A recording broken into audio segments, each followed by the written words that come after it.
Sungguh-sungguh Allah sangat ridho ketika seorang hamba itu makan. Makan ketika sesuap nasi dia muji Allah, ketika minum seteguk nasi dia muji Allah. Itu kalau orang diridhoni Allah itu wali betul. Itu untuk jadi wali itu gampang. Kamu makan ridho, kamu nginjak buminya Allah ridho seneng, kamu hidup keseharian aman seneng. Nah ini supaya sampean kita semua ngaji betapa panduan Rasulullah untuk menggapai ridho Allah itu banyak yang keseharian sekali. Saking kesehariannya banyak dalam hadis dan itu sahih. Nabi menyebut hal-hal yang keseharian. Hatta ma tas'alu fi fimra'atika. Kamu punya uang, kemudian istri kamu bisa makan, itu ibadah. Bahkan sebagian ibadah itu dicontohkan Nabi yang akhirnya diprotes sahabat. Yaitu wa fi buti ahadikum sedekah. Kamu menggauli istri kamu itu ya sedekah. Sampai sahabat bilang yang benar ya Rasulullah. Ayati ahaduna syahwatahu wa huwa lahu ajrun. Masa urusan biologis, urusan syahwat kemudian dia dapat pahala. Nabi menjawab, alaysa lawadu'aha fi haramin akana alaihi wisrun. Bagaimana kalau dia meletakkan ke yang tidak benar itu kan dosa. Nah, hal-hal seperti ini yang saya ingin teman-teman semua. Saya juga agak ingin ngaji demi Anda juga agak ingin. Itu dosa sekali ngaji kok pesanan kelompok tertentu itu enggak boleh. Islam itu untuk semua. Jadi ya cuma karena di depan saya jenengan ya seakan-akan jenengan korbannya. Itu ada ilmunya dalam usul fikih itu. Jadi orang itu harus ngaji usul fikih. Nama yang disebut, mungkin Mas Sufyan masih ingat zaman ngaji usul fikih. Nama yang disebut itu tidak jaminan sebagai prioritas perintah. Jadi misalnya gini, kebetulan yang di depan Nabi itu Abu Dzar. Nabi ya bilang, ya Abu Dzarin ini uhibbuka misalnya, atau ya Mu'ad ini uhibbuka, atau ya Abu Hurairah ini uhibbuka misalnya. Banyaklah riwayat yang Nabi nyebut ya Abu Dzarin, ya Mu'ad, ya Abu Hurairah. Kemudian misalnya Nabi meneruskan khitab, ini uhibbuka, saya mencintai kamu, fakul dubur sholatin, atau sebagian riwayat disebut fala tada'anna dubura kulli sholatin, Allahumma inni ala dzikrika wa syukrika wa husni ibadatik. Saya mencintai kamu, siapa saja, Mu'ad bisa, Abu Dzar bisa siapa.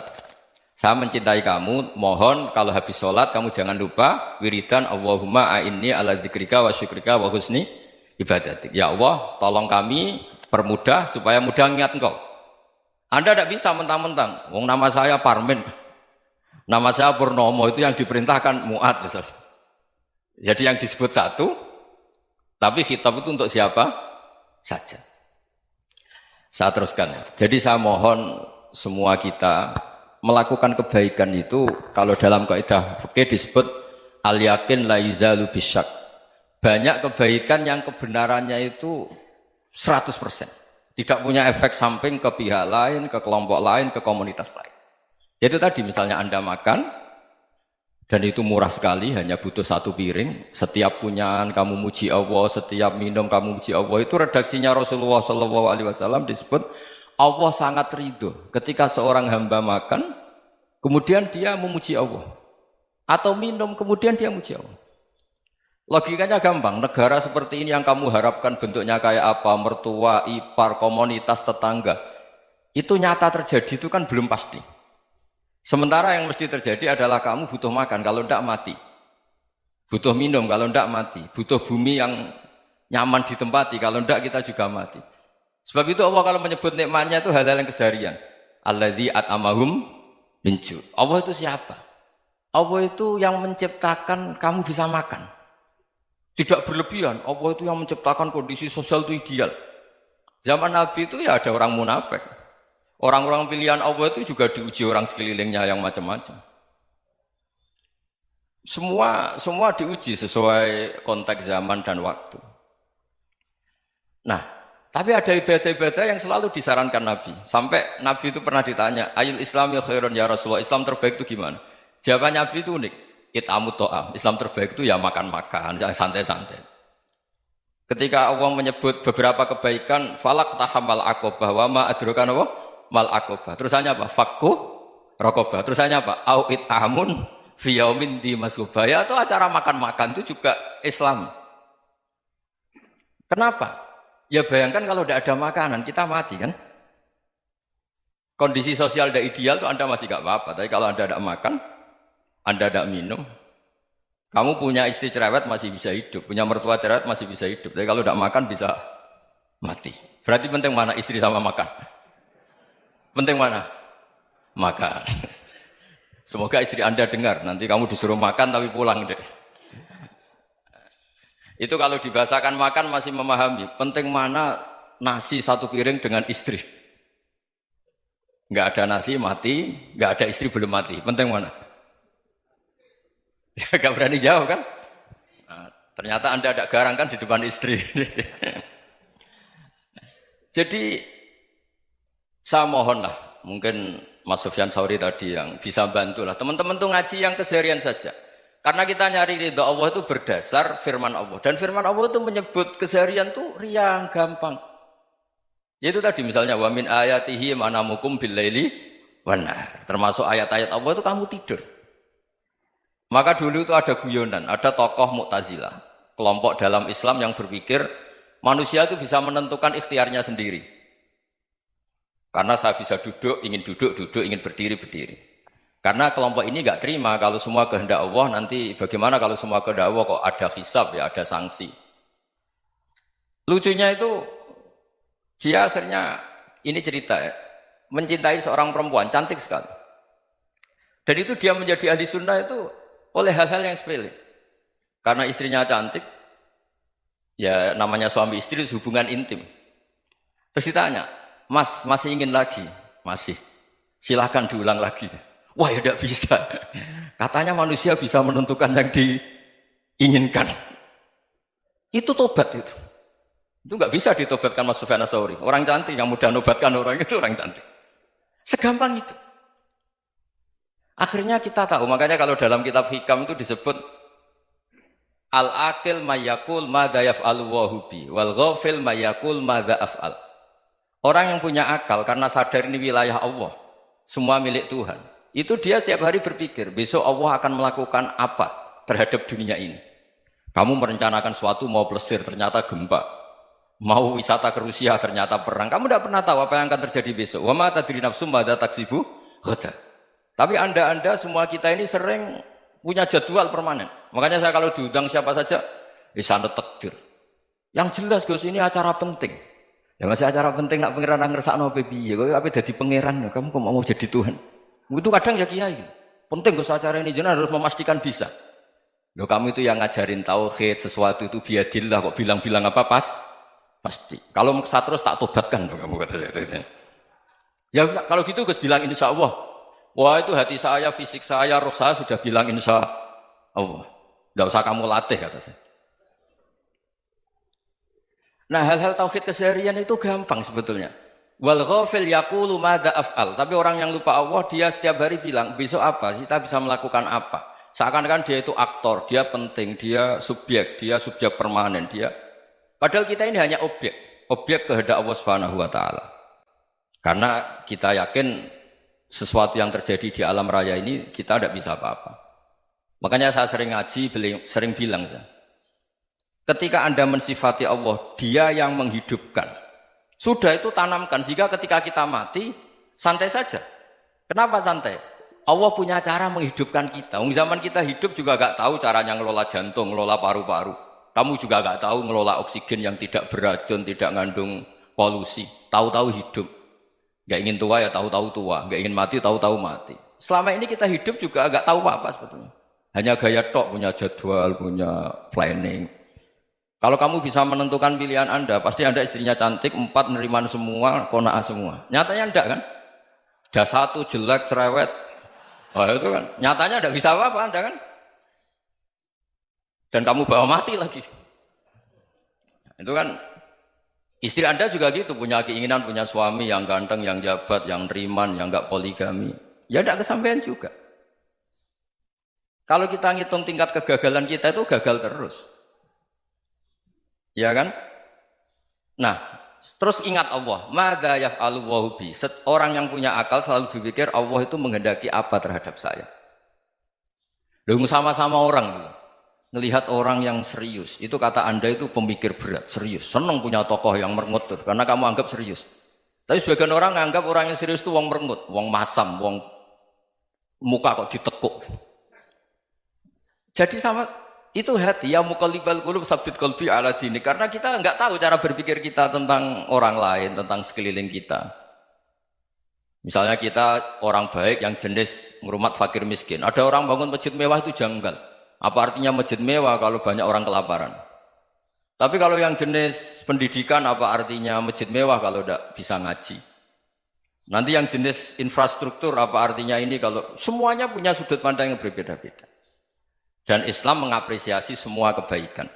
Tapi katakan semua kebaikan itu adalah kehendak Allah Subhanahu wa taala. Karena apapun baik Anda itu pakai fasilitas yang diberikan oleh Allah Subhanahu wa taala. Sehingga ini yang disebut kulillah sumadarhum fi khawdihim yal'abun. Ya kembali tadi ke tema-tema bahwa keseharian Anda ini sudah Islami. Saat Anda tidak bisa melakukan apa saja.